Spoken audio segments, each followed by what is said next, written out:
বলো কেশব মামুর বাড়ি। কেশব মামুর বাড়ি। বলো আবার পাঞ্জাবি পরেছে। গুড মর্নিং এভরিওয়ান, আমি Sukanya. Welcome back to my channel, welcome to a new vlog. আমরা সবাই ম্যাচিং ম্যাচিং ড্রেস পরে যাচ্ছি হাবড়া কেশবদের বাড়ি। আজ কেশবের বাড়িতে শ্যামা মায়ের পুজো, তাই এখন বাজে 5:30 মতো হবে বিকেল। আমরা রওনা দিয়েছি। অভিষেকের সাথে কেশবের যা কথোপকথন হয়েছে সেই অনুযায়ী বিকেল 5টার সময় ওরা প্রতিমা আনতে যাবে, এবং আমাদেরও সেরকম কথা ছিল যে আমরাও যাব, দেন ওদের সাথে একসাথে প্রতিমা আনতে যাব। বাট আমাদের সেই 5:30 বেজে গেছে বেরোতে। এখন দেখা যাক, গিয়ে হয়তো দেখবো ওরা প্রতিমা নিয়ে চলে এসেছে। ঠিক আছে, অসুবিধে নেই, ভাগ্যে থাকলে হতো, হয়তো কপালে নেই, তাই আমরা লেট করে বেরোলাম। এখন আমরা রওনা দিয়েছি হাবড়ার উদ্দেশ্যে। অনেক বছর পর হাবড়ার দিকে যাচ্ছি। লাস্ট বোধহয় হাবড়া গেছিলাম কেশবদের বাড়িতেই সরস্বতী পুজোতে, তাও 2 বছর আগে। তখন আহান অনেকটাই ছোট ছিল, তারপরে আর ওইদিকে যাওয়া হয়নি। এবার যতই বলি যে না অন্য সময় আসবো, অনুষ্ঠান ছাড়া এসে আড্ডা মারবো বা কিছু, কি যে সবাই এত কাজে ব্যস্ত, টাইমও মেলে না, সময়ও কোলায় না, যাওয়াও হয় না। তা যাই হোক, আজ আমরা মায়ের ডাকেই হাবড়া যাচ্ছি। অনেকদিন পর যশোর রোডটায় যাচ্ছি, খুব ভালো লাগছে। তবে যশোর রোডের অনেক গাছ কমে গেছে। আগে যখন যাতায়াত করতাম তখন আরো অনেক অনেক বেশি গাছ ছিল।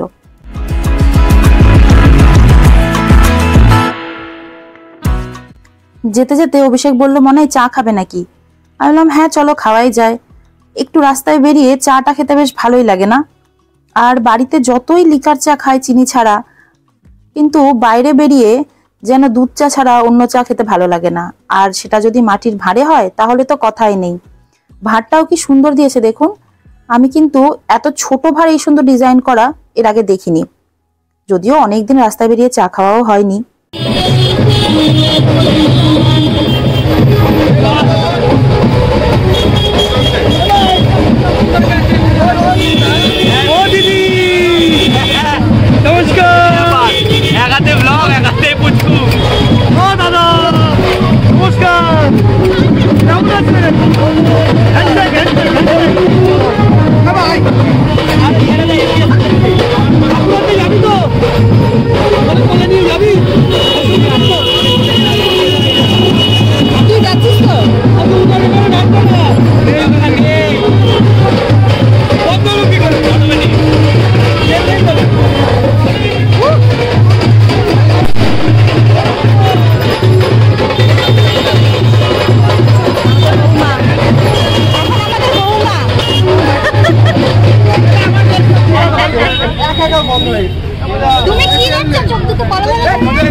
এখন সন্ধ্যে 7:30 পৌনে 8টা মতো বাজে।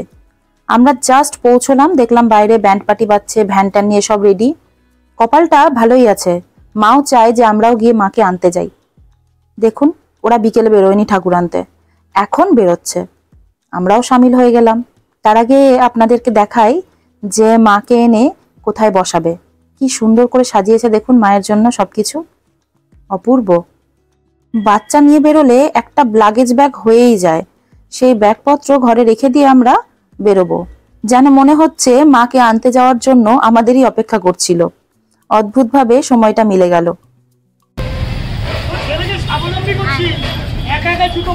একদম যাক, টাইমলি এসেছি।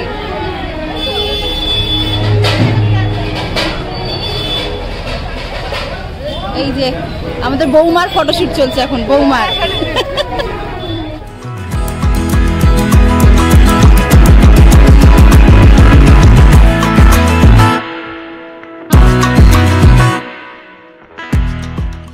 এবার সবাই মিলে মাকে নিয়ে আসার উদ্দেশ্যে রওনা দিলাম।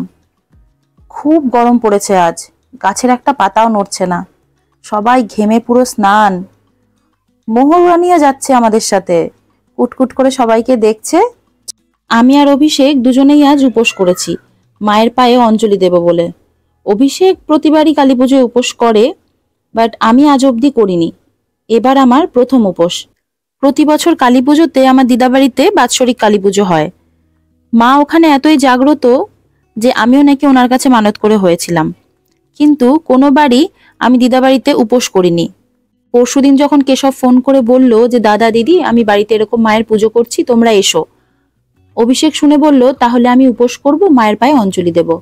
শুনে আমারও কি মনে হলো, আমিও বললাম যে তাহলে আমিও উপোস করব, আমিও অঞ্জলি দেব। তবে হ্যাঁ, আমি একদম নির্জলা উপোস করতে পারিনি। আমি চা খেয়েছি, লিকুইড খেয়েছি। বেচারা আহান অনেকটা রাস্তা এই গরমে হেঁটে ক্লান্ত হয়ে গেছে, বাচ্চা মানুষ, তাই ওকে ভ্যানে তুলে দেওয়া হয়েছে। ভ্যানে উঠে ও একটু রিল্যাক্স হয়েছে। তবে এত এত মুখের মধ্যে বেশিরভাগ মুখই ওর অচেনা, তাই একটু খোলামেলা হতে সময় লাগছে। তবে হ্যাঁ, একবার যদি খোলামেলা হয়ে মিশে যায় তারপর কিন্তু আর আহানবাবুর টিকিও খুঁজে পাওয়া যাবে না।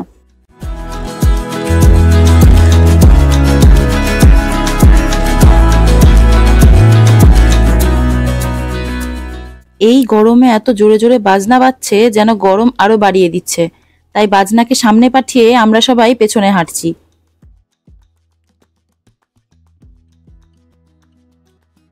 যেতে যেতে এক শনি মন্দিরে দেখছি প্যান্ডেল সাজিয়ে আজকে পুজো হচ্ছে। তিথিটা কি ঠিক জানি না, তবে আজ মনে হয় খুব ভালো তিথি। রাস্তা দিয়ে যখন আসছিলাম প্রত্যেকটা শনি মন্দিরে, কালী মন্দিরে দেখলাম প্যান্ডেল লাগানো এবং পুজো হচ্ছে বড় করে।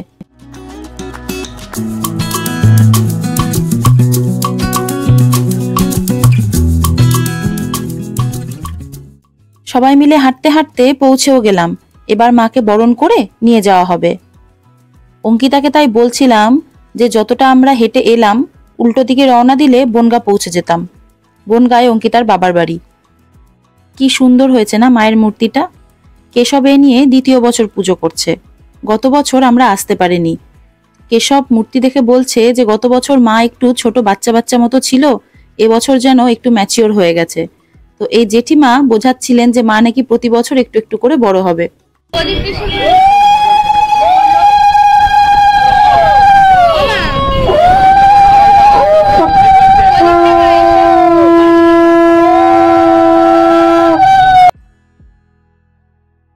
এবার আসি কেশবের পরিচয়ে। কেশবকে তো পরিচয় করিয়ে দেওয়ার কিছু নেই, ওকে চেনে না এরকম বাঙালি খুব কমই খুঁজে পাওয়া যাবে। তবে কেশবের সাথে আমাদের বন্ধুত্ব, আমাদের পরিচিতি কিন্তু আজকের নয়, 2012 সাল থেকে। ভাবা যায় প্রায় এক যুগ হতে চলল। আর অঙ্কিতাকে আমি চিনি আমার বিয়ের পরে। তবে হ্যাঁ, কেশব অঙ্কিতার বিয়ের আগে থেকে। কেশব অঙ্কিতার সাথে আমার আর অভিষেকের সম্পর্কটা খুব অদ্ভুত। মানে প্রপার কোন তরফের কি সম্পর্ক, কি সম্বোধন ঠিক বলা যায় না। আমি কেশবেরও দিদি, অঙ্কিতারও দিদি, অভিষেক কেশবেরও দাদা, অঙ্কিতারও দাদা। সেক্ষেত্রে দেখা গেলে আহানের কেশব আর অঙ্কিতা কখনো মামু আর মামি, কখনো কাকু আর কাকি। আমাদের চারজনের বন্ডিং, কমফর্ট জোন, ট্রাস্ট বা স্নেহের জায়গাটা এমনই যেটা ভাষায় ঠিক ডেসক্রাইব করা যাবে না। অবশ্য কিছু কিছু সম্পর্ক বা কিছু কিছু মানুষকে খুব বেশি সবার সামনে ডেসক্রাইবও করতে নেই। আমার মনে হয় তাতে কারো কারো নজর লেগে যায়। আর কাকু আর মামনির কথা কি বলবো, ভীষণই ভালো মানুষ ওনারা, এত স্নেহ করেন, একদম অভিভাবক সম।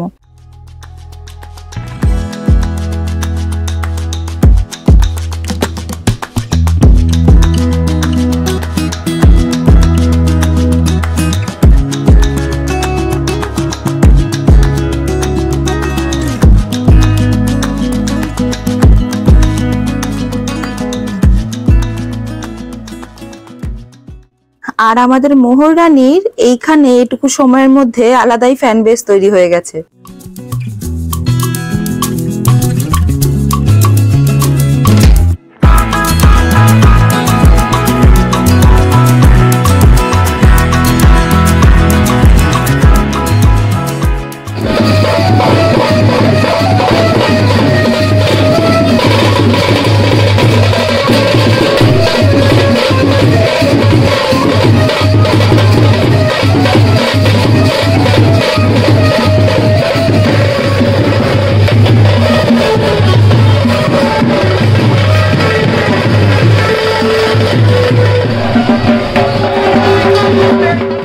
মায়ের প্রতিমা মণ্ডপে রেখে তারপরে এবার আমরা এলাম কেশবদের বাড়ি। পুজোটা হচ্ছে ওদের পুরনো বাড়িতে, এটা ওদের নতুন বাড়ি। গৃহপ্রবেশে আমরা আসতে পারিনি। সবার অবস্থায় গরমে ঘামে বিধ্বস্ত, আর মোহরেরও খুব ঘুম পেয়েছে। এখন ওকে একটু খাইয়ে ঘুম পাড়াবো। আর এদিকে খোলা জায়গা পেয়ে আহানের অবস্থা দেখুন। মেন ব্যাপার হচ্ছে এই গরম থেকে এসে উনি এসির হাওয়া পেয়েছেন, ব্যাস রিল্যাক্স হয়ে নিজের ফর্মে ফিরে গেছে। আবার আমাকে বলে কি, মা আমার সাইকেলটা কই, সাইকেলটা আনোনি কেন? কি করছো তুমি? এই ক্যাটগুলোর নাম জানো? কি নাম বলো তো? ওর নাম মিয়াও।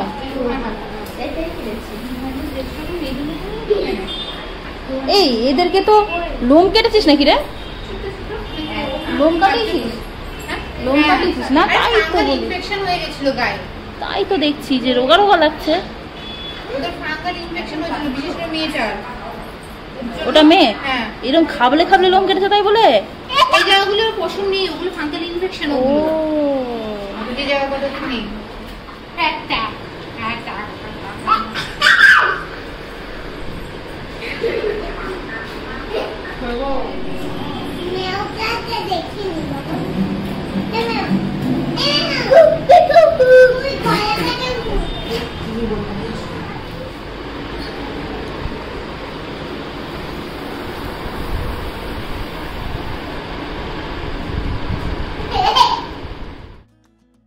ঠাকুর নিয়ে আসতে গিয়ে এক রাউন্ড হয়ে গেছে, বেশ কিছুক্ষণ সময় কাটানো হলো নতুন মুখগুলোর সাথে। এবার আহান বাবু ওপেন আপ হয়ে গেছে, এবার উনি নিজের মতো খেলা শুরু করে দিয়েছেন। এবার ওনাকে আর কে পায়, আবার ডেকে ডেকে সবাইকে দেখাচ্ছে। কি বানিয়েছো তুমি এটা?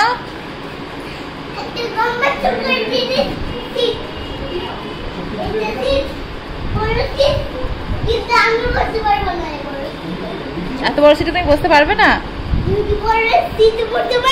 না, আমি এত বড় সিটে বসতে চাই না বাবা, কোমর টোমর ভাঙবে আমার।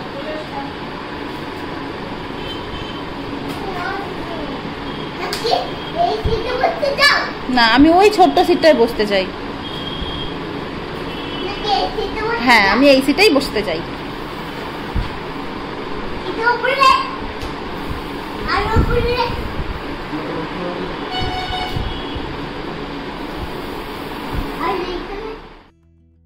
আমাদের মোহর রানী এক ঘুম দিয়ে এবার ফ্রেশ, উনি খেলছে নিজের মতো, সবাই আসছে, কোলে নিচ্ছে, চটকাচ্ছে, কোনো অসুবিধা নেই।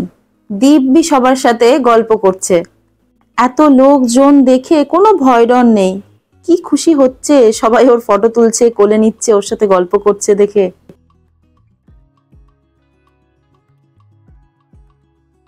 পুজো শুরু হতে এখনো অনেক দেরি।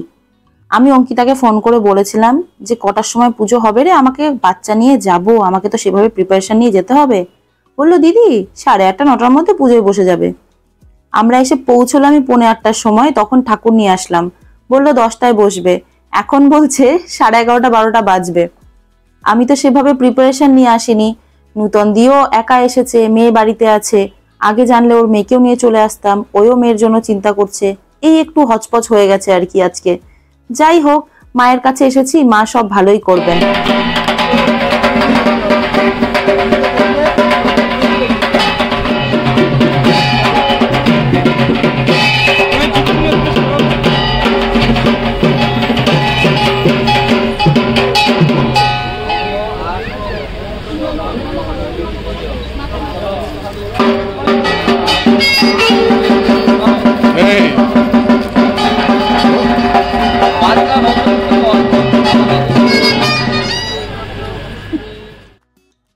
এদিকে পুজো শুরু হয়ে গেছে, এখন প্রায় রাত 12:30 মতো বাজে।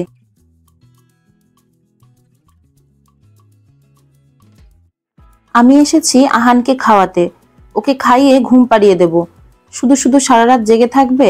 আমরা তো পুজোয় বসবো, অঞ্জলি দেব, ও জেগে থাকলে আমার মন চঞ্চল হয়ে থাকবে, বরঞ্চ ও ঘুমোক, আমি শান্ত মনে মায়ের কাছে বসে থাকতে পারবো। মেনুতে ছিল খিচুড়ি, ভেজ বিরিয়ানি, আলুর দম, চাটনি, পায়েস।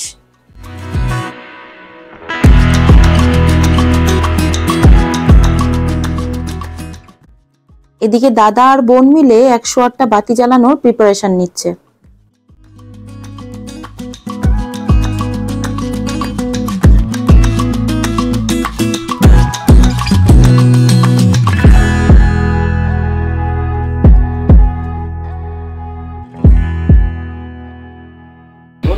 শিবা সমাধাত্রী শাশ্বতা নমস্তুতে এষ সচন্দন গন্ধ পুষ্প বিল্লপত্রাঞ্জলি নমো শ্রীমৎ দক্ষিণ কালিকায় নমো।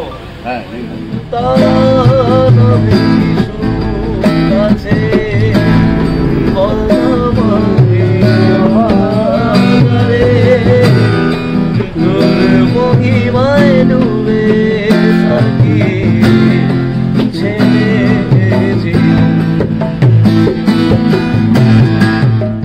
কেশবর গানে মাকে অঞ্জলি দেওয়ার পর পুজো শেষ হলো। তারপরে আমাদের প্রসাদ খেয়ে বেরোতে বেরোতে বেজে গেল 5:30। গতকাল বিকেল 5:30টায় রওনা দিয়েছিলাম, আর আজ এখান থেকে ভোর 5:30টায় রওনা দিচ্ছি। মায়ের আশীর্বাদে সবাই ভালো থাকুক, সুস্থ থাকুক, সবার সমস্ত মনোকামনা পূরণ হোক। আজকের ভিডিওটা এখানেই শেষ করছি। সবাই খুব ভালো থাকবেন, সুস্থ থাকবেন, শত ব্যস্ততার মাঝেও নিজের একটু হলেও যত্ন নেবেন। চ্যানেলটি নতুন, মেয়েবেলাকে সাবস্ক্রাইব করে পাশে থাকবেন। আর যারা ফেসবুক থেকে দেখছেন তারা অবশ্যই মেয়েবেলার পেজটিকে ফলো করবেন। দেখা হবে খুব তাড়াতাড়ি আবার নতুন একটি ভ্লগে। ধন্যবাদ।